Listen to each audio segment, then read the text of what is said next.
tried to share this with when people ask. To me, it's important that this initiative is really pushed by the churches. And that's, across the country, there have been some other cities that have tried to do similar things, put things in context, but it's been the city that's pushed it. It's been the historical societies that have pushed it. It's been stuff like that.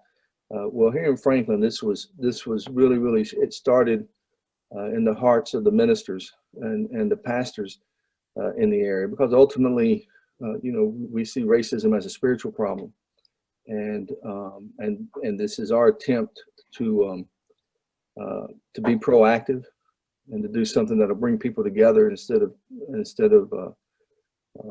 tearing them apart.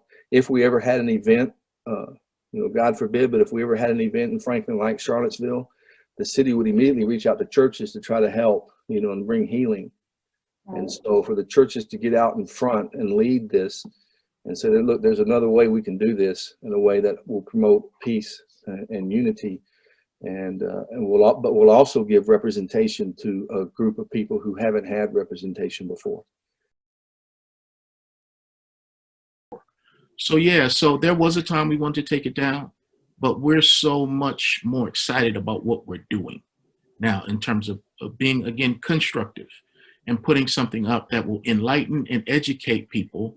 And I even think that will move people in an emotional way. I know just seeing the first drafts of the maquette, yeah, it's moving, because representation matters.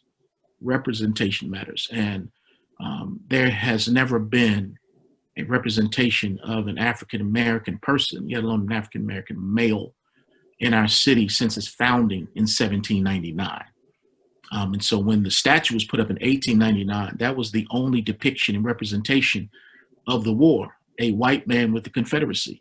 And so now we get to make history and put up a black man who fought for and with the Union, the Federal Army. So that may not seem like a lot to a lot of people, but if you're used to seeing images of yourself and people from your ethnic group, yeah, it's not a big deal. But I will be 53 years old in July. I have never seen a statue of a United States colored troop person in person. I've seen them online. There are not many of them, number one, but I'm going to see one for the first time in my lifetime. Now, I've seen dozens of Confederate monuments throughout the South. Every time I ride down Highway 65, I see Nathan Bedford Forrest to the right-hand side. When I go into the state capitol, I see Nathan Bedford Forrest in the Capitol. So, but to see a black man in uniform holding a rifle, never seen it in my life, but that'll change, Lord willing, on Juneteenth. Find it, did not know it. But now we're going to have a generation of people, when they are able to see this information, they're going to be intrigued by it, and they're going to dig, they're going to find out that what's put on those markers is the truth.